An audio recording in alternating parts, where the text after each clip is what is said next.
Hi, and thank you so much for joining me for the Vintage Read Show book chat. Well, I've got quite an exciting book to chat to you about. It's Sophie. Sophie, Saving the Royal Family by Sean Smith. And I think this is a very good biography about the Duchess of Edinburgh, and it marks in rather splendid fashion, I think, Sophie's 60th year. Now, the book traces her journey from a middle-class schoolgirl in Kent, and the school years do have definite Enid Blyton overtones, to the respected royal figure she is today. And she is a respected royal figure. This book highlights her rise as a key member of the British royal family, particularly after Queen Elizabeth II's death in 2022. Now, we've seen Sophie take on an increased workload, and we've witnessed as a consequence her increasing popularity. But this book is not all fluff and praise. It's got a fair bit of juice as well. Her very real achievements, though, are highlighted, such as her advocacy for women's issues, her work on gender equality, and I think the big one for Sophie is combating conflict-related sexual violence. However, the part that captured my heart, was how the author explores her relationship with Prince Edward, and also, more importantly, how they met. I just loved reading all about that, and I'd love to share the best bits of that with you, little snippets right now, because I think it will encourage you to actually purchase the book. But before I do that, I've got to sort of address the elephant in the room. Now, we know that Sean Smith actually wrote Meghan Misunderstood, and I've reviewed that on this channel. But I don't need people to agree with me for me to like their work. And in this Sophie book, I really like Sean Smith's work. I think it's got a level of detail. I think he's made the characters come alive. I have more understanding of relationships between Sophie and the rest of the royal family. I'm really enjoying this book. But if reading positive things about Harry and Meghan would absolutely make you, cringe or get really high blood pressure or something, I suggest you skip that chapter. But the rest of the book I am really enjoying. So let's get on with sharing just a few of the best bits. So they met because Prince Edward was undergoing a summer challenge, which was linked to the Duke of Edinburgh Award. And so he was going to undertake a challenge. And the idea was that people would undertake challenges and then they would be sponsored for those challenges for money. And then the money would, of course, go to charity. And they would be supported by local radio stations to get lots of eyes on, what they were doing, all that sort of thing. So Prince Edward was going to launch it. Now, the PR firm that was employed to help him with publicity for his challenge was actually employed Sophie Wessex, and that was how they met. Now, Prince Edward's challenge was to play his beloved real tennis, which of course is that sort of very medieval version of tennis, and not many people play it in the world, but of course he can go to Hampton Court and play on the same court that Henry VIII played on, so I mean he has that natural advantage.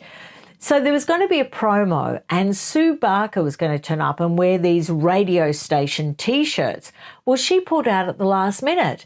And Sophie's boss sort of cast his eye around the office, and his eye went on Sophie, and he said, okay, come on, you're going to be wearing some T-shirts in a photo shoot with Prince Edward. So here's a cute bit, and I'll read it verbatim. It's about when Sophie's boss, Brian McLaurin, is actually explaining to Prince Edward why Sue Barker wasn't showing up.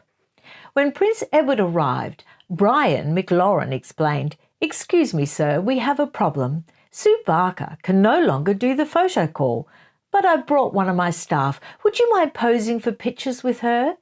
Edward craned his neck around the door of the office where they were chatting to sneak a look at Sophie. He liked what he saw. Her hair was blonde from the summer sun, and she was smiling and chatting to a photographer in that relaxed Sophie way.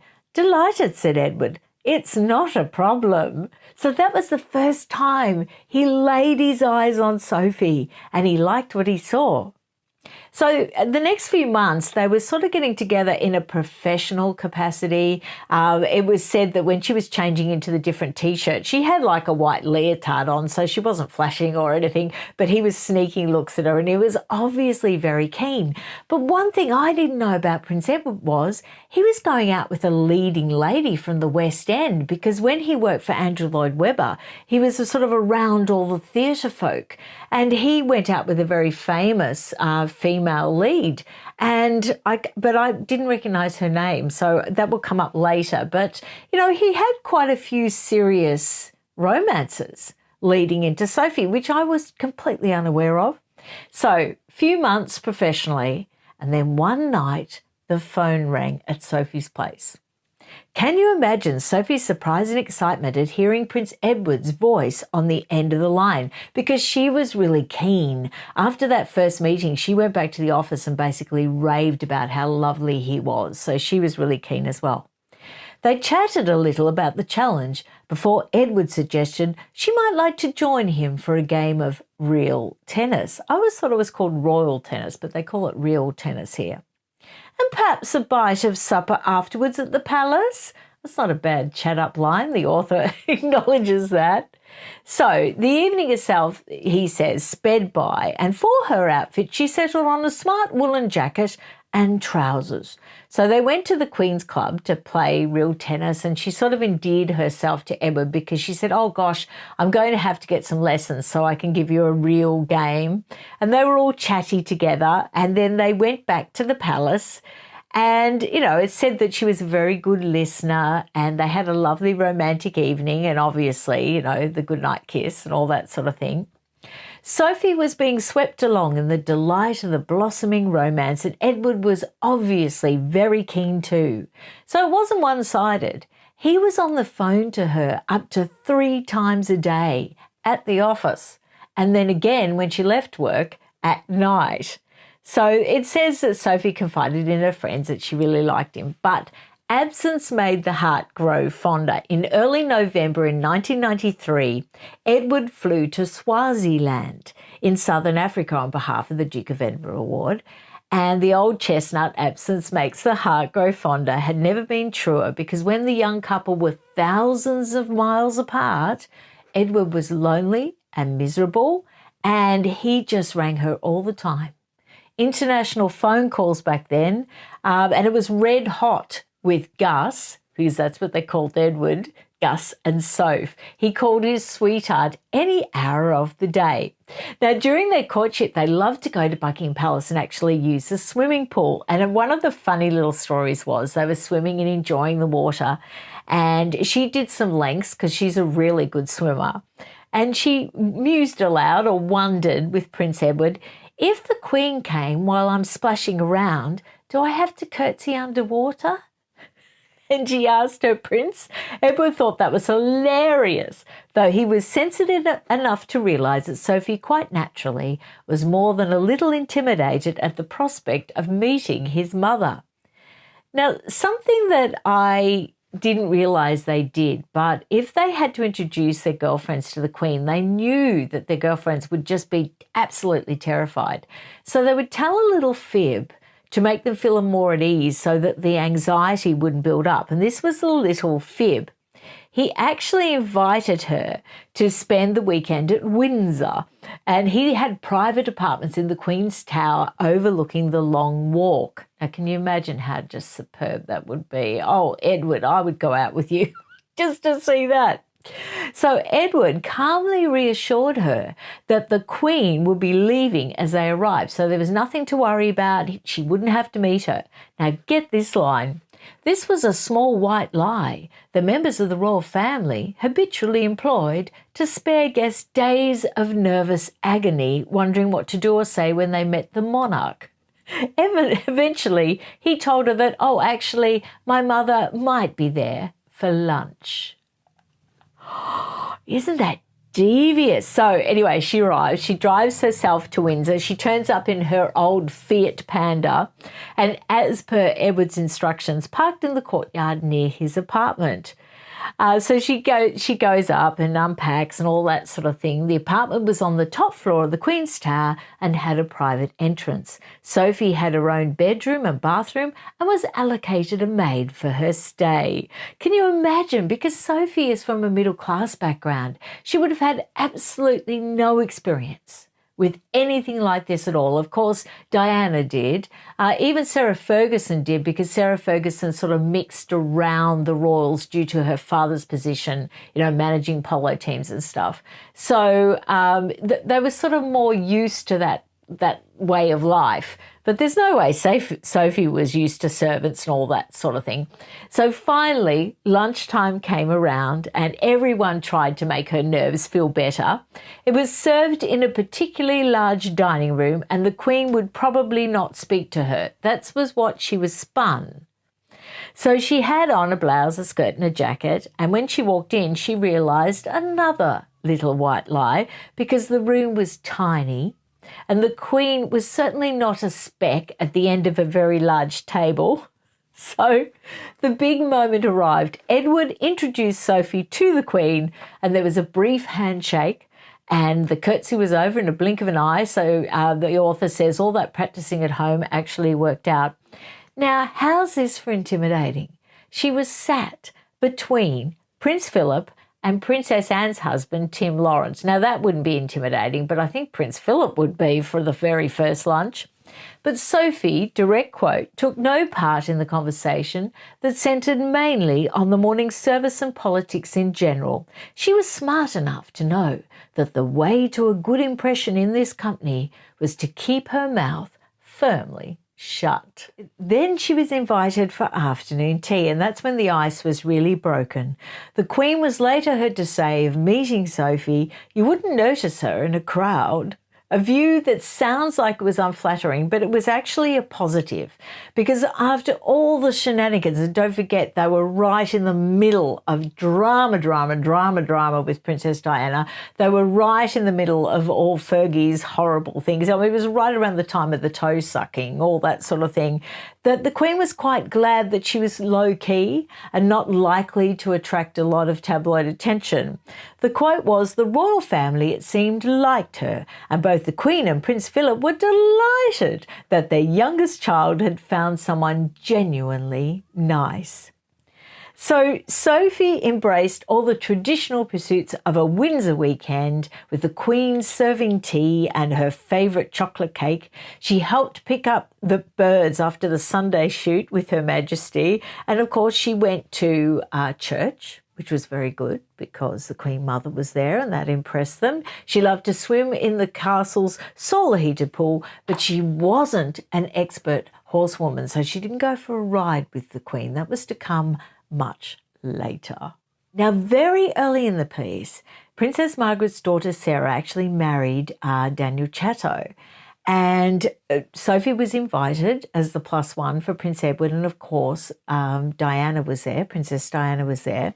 Diana was dressed in a super elegant navy blue skirt suit, a pearl necklace with matching earrings and a wide-brimmed navy wedding hat. Now, it was noticed that she clearly wanted to be pictured next to Sophie so that commentators would find in her favour. And Sophie was aware of this, so she went out of her way to avoid getting photographed with Diana. She did not go near her. She did not stand next to her. And Edward and the other members of the royal family were rather pleased that Sophie was so savvy. And even the Queen noticed Diana's intention. So Sophie's no dummy. She knows what's going on. But she didn't really get on with Diana, Princess of Wales. That comes across very much, and I believe it. It comes across as sort of an authentic observation from many in this biography. The polite description of their relationship, as preferred by the more diplomatic of Sophie's friends, was to say there was no love lost between them. And there's a particular incident where she went for tea again with the Queen at Windsor Castle, and it was not only attended by Sophie, it was also attended by Diana and her children, William and Harry. But every time, I'll just read this bit verbatim, Every time an animated Sophie started to say something, Diana would begin speaking herself, which meant that Sophie had to go quiet. She had to keep quiet because it's part of the tradition that if a more senior royal speaks, you have to stop talking if you're a more junior royal, or in Sophie's case, not even a royal yet. You just have to shut up and keep quiet. Now, after what seemed like an age of being silenced by Diana, Sophie could stand no more, and having obtained the Queen's permission to leave, strode back to Edward's apartment, seething with rage. On another occasion, she ran back to the apartment in floods of tears after a dinner at which Diana spent the whole time blatantly and intently staring at her.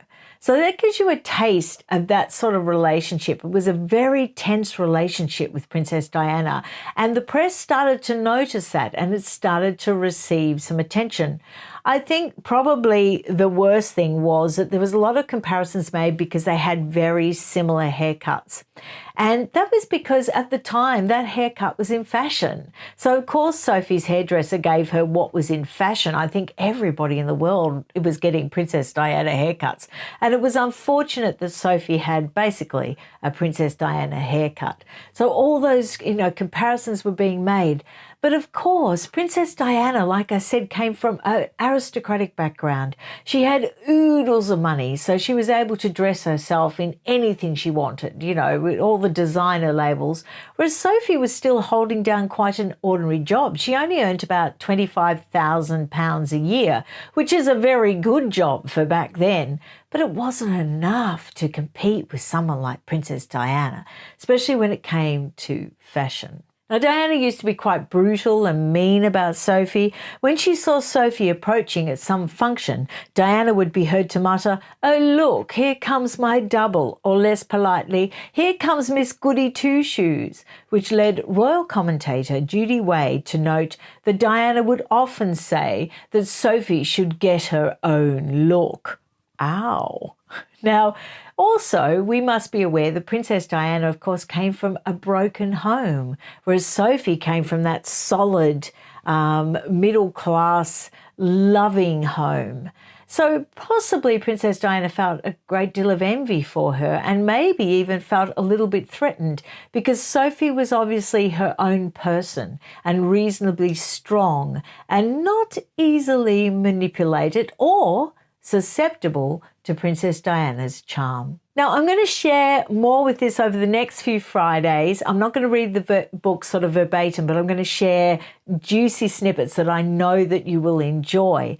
Now, I encourage you to get this book. I really am enjoying it. It's such an easy read. It really is. And like I said, if you just want to skip the Harry and Meghan chapter, if that will upset you, but the rest of the book is absolutely fascinating. It's very well done. Now, this book also covers some personal challenges, such as the near-fatal medical emergencies during Sophie's pregnancies, the infamous now 2001 PR scandal with the fake sheikh, and her closeness with Mama. She used to call the late Queen Elizabeth II Mama, the late Queen.